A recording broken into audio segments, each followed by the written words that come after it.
The Ukrainian reconnaissance troops recently carried out a successful operation against Russian positions in the Zaporizhzhia sector. Members of a reconnaissance unit advanced quietly through a wooded area where Russian forces had established defensive positions. During the operation, the Ukrainian soldiers encountered a Russian serviceman reportedly asleep at his post. Taking advantage of the element of surprise, the reconnaissance team neutralized the position using small arms fire before the soldier could respond. Following the engagement, the Ukrainian soldiers moved through the surrounding area to search for equipment and intelligence. In the process, they came across the remains of other Russian personnel who had already been eliminated in earlier FPV drone strikes. It is no longer simply infantry against infantry. Positions are being worn down first by drone strikes, and what remains is then cleared by small assault and reconnaissance teams working on the ground. This combined approach has become one of the defining features of the war in sectors like this one, and today's operation is a fairly clean illustration of how it plays out in practice.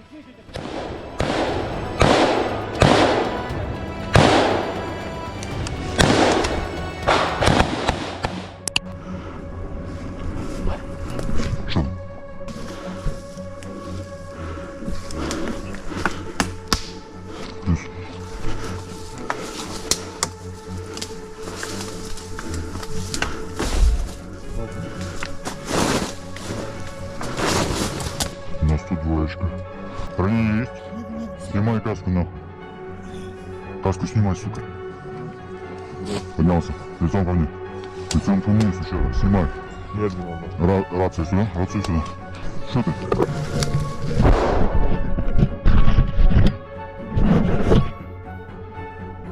Ложись, ебалом туда. Сколько людей здесь? Сколько людей, сука, здесь? Сейчас скажу, нас было 6 человек. Drone operators from the 65th Separate Mechanized Brigade, flying under the call sign Ronin, carried out a series of strikes against Russian logistics targets in the Zaporizhzhia sector. Over the course of these operations, the unit reported destroying 10 pieces of Russian equipment in total. That tally included 4 vehicles, 4 quad bikes, and 2 lorries, all of which were reportedly being used to keep forward Russian positions supplied with ammunition, fuel, and personnel. Several of these vehicles were struck while still in motion. Hitting a moving target with a first-person view drone requires a level of piloting precision that isn't trivial. The Ukrainian pilots managed this repeatedly, striking not just the vehicles themselves, but the personnel riding inside them.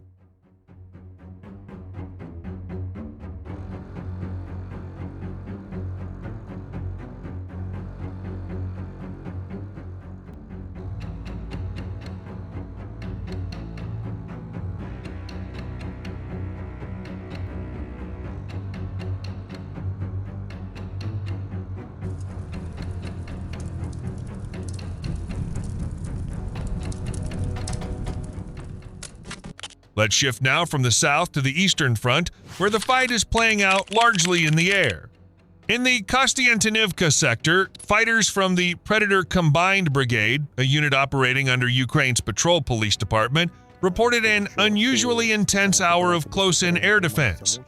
In that single hour, the unit shot down 8 Russian fiber-optic guided FPV drones using nothing more than small arms fire. Fiber-optic FPV drones are a relatively recent development in this war. Unlike standard radio-controlled drones, they trail a thin fiber-optic cable back to the operator, which makes them immune to conventional electronic jamming. Footage showing several of these drones detonating mid-air after being struck by accurate rifle fire moments before they would otherwise have reached Ukrainian positions. Soldiers from the unit noted that the volume of enemy drone activity in this part of the front has been steadily increasing, and they described it as one of the more dangerous sectors along the line, specifically because of this shift toward fiber optic systems. In some cases, they said, drones have to be engaged and destroyed just meters from the position they're attacking, leaving almost no margin for error and very little warning time.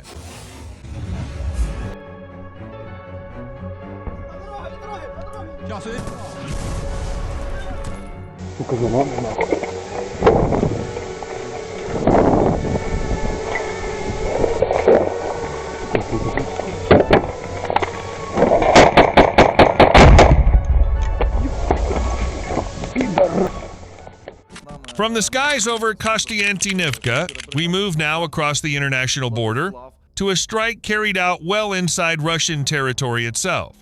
Ukrainian drone operators struck a Russian tank near the village of Nizhne Berezove Drue in the Shebekinsky district of Russia's Belgorod region. The tank was spotted while moving across open terrain, a moment of exposure that Ukrainian aerial reconnaissance was able to detect and exploit quickly. Once the tank had been identified and its position confirmed, strike drones were directed onto the target. The resulting hit put the armored vehicle out of action, disrupting whatever operation it had been part of. An exposed tank on open ground, it turns out, isn't safe anywhere within range of a well-coordinated reconnaissance strike drone team. Печку? На сетче накрыли трубу, да. Давай тут Труба.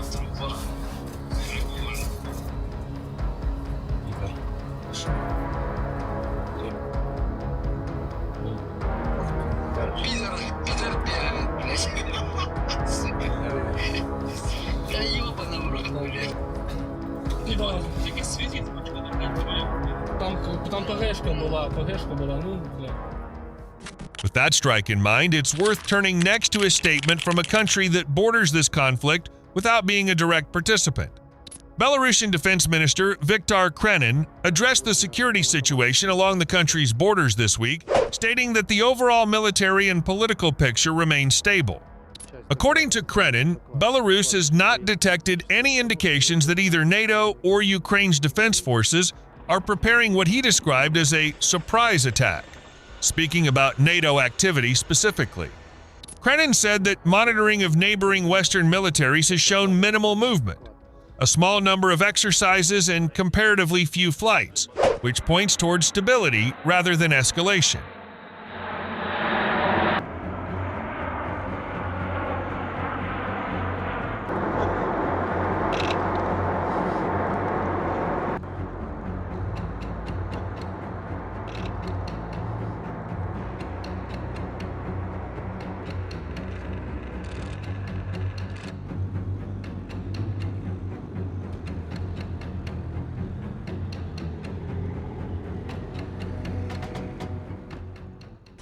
On the Ukrainian side of the border, Krenin said Belarus currently sees no indication that Ukrainian units are preparing for offensive action.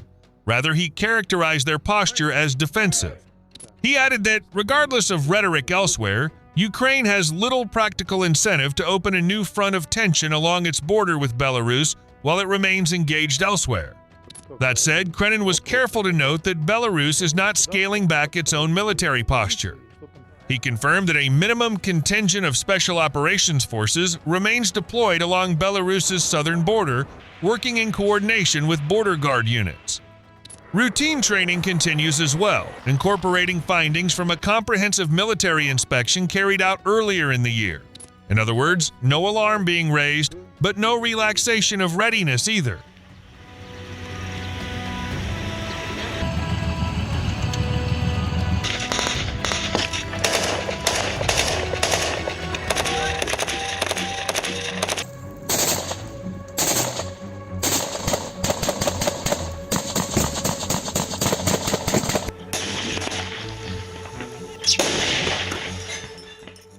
Operators from the Prime Strike UAV company, part of Ukraine's border guard service, conducted a coordinated strike against Russian logistics assets.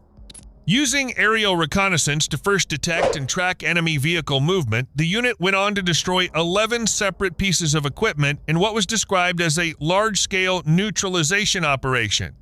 A Russian vehicle sets out on what its crew presumably expects to be a routine logistics run, moving supplies or personnel between positions. What they don't see is the aerial reconnaissance already tracking them, feeding targeting information to a waiting strike crew. For the Russian vehicle, it's simply another trip. For the prime operators watching from above, it marks the start of another mission. In this case, as in the incidents in Zaporizhzhia earlier in this briefing, ends with the vehicle destroyed and the logistics chain behind it a little weaker.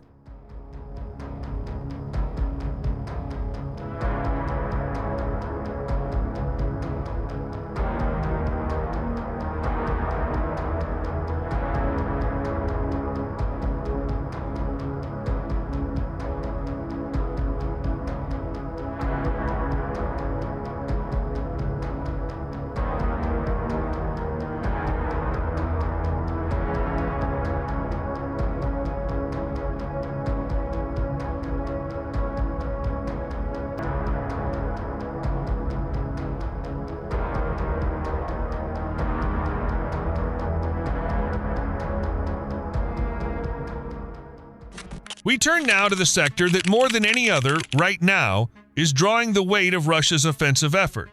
According to current reporting from the front, Russia has concentrated the bulk of its offensive operations on the Lyman sector, which remains one of the most heavily contested areas along the entire line. Lyman's strategic value to Russian planners lies largely in geography. Control of the area would give Russian forces a springboard from which to push directly toward the Sloviansk-Kramatorsk urban agglomeration, a significant and long-standing objective for Moscow's campaign in the east. That is why, of all the sectors along the front right now, this is the one where Russian forces are applying the most sustained pressure.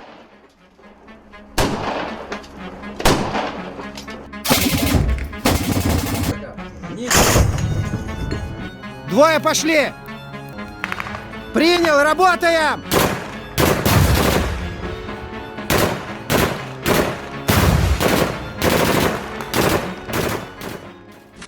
Tactically, the Russian approach here relies heavily on small assault groups, constant probing and infiltration attempts, and efforts to establish additional zones of control extending across contested ground.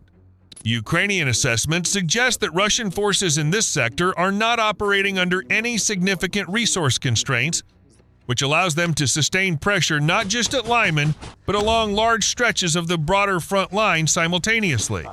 That sustained pressure, however, is coming at an extraordinary cost. Ukrainian officials have described Russian losses in this sector as record-breaking, and the figures being cited back that up. Reports indicate roughly 270 Russian casualties per day within this operational zone over the course of the past week alone.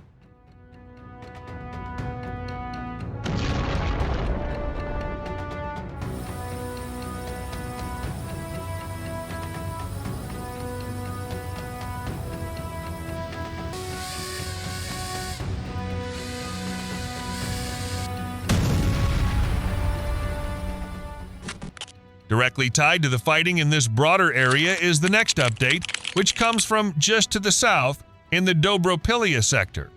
Drone operators from the Phoenix unit carried out a highly effective series of strikes against Russian artillery positions in the WWHistoria sector. In a single set of engagements, the unit reported destroying a Mosta B howitzer, a Jotsent B howitzer, and a BM-21 Grad multiple launch rocket system. Beyond the equipment itself, the Phoenix unit also reported destroying additional military equipment and inflicting casualties on Russian personnel operating in the area during the same set of combat sorties. Taken together with the update from Lyman just now, it reinforces a broader picture. Even where Russian forces are pressing hardest, they are absorbing significant material and personnel losses in the process, losses that Ukrainian units, including specialized drone teams like Phoenix, are actively working to inflict through precision strikes rather than static defense alone. Коронная фраза. О. Говорит, как тогда, говорит, ну что скажешь по этому поводу, Ванька, встанька. В районе...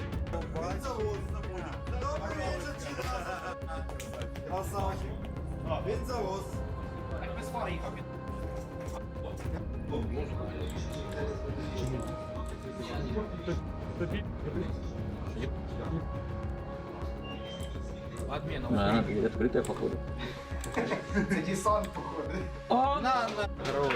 Ой, ой, дурака. Коронная фраза. О. Говорит, как тогда, говорит, ну что скажешь по этому поводу, Ванька, встанька. В районе... We close this briefing with a story that moves away from the front line entirely, but speaks to a different and often overlooked cost of this war. Border guards from Ukraine's Mohyliv-Podilsky detachment intervened to save the life of a 34-year-old man from Vinnytsia region who had attempted to swim across the Dniester River into Moldova without any kind of flotation device. According to the account from the border guard unit, the man reached the riverbank and entered the water on his own, apparently believing he could manage the crossing unaided. He quickly ran into trouble. The current proved stronger than he had anticipated, and dense aquatic vegetation in the water became an additional obstacle he hadn't accounted for. He became entangled, grew exhausted, fighting against both the current and the plant growth, and eventually lost control in the water, beginning to drown. It was only because border guards maintain round-the-clock patrols along this stretch of river that the situation didn't end in tragedy. Patrol personnel spotted him in the water, moved quickly to pull him out, and administered first aid on the spot.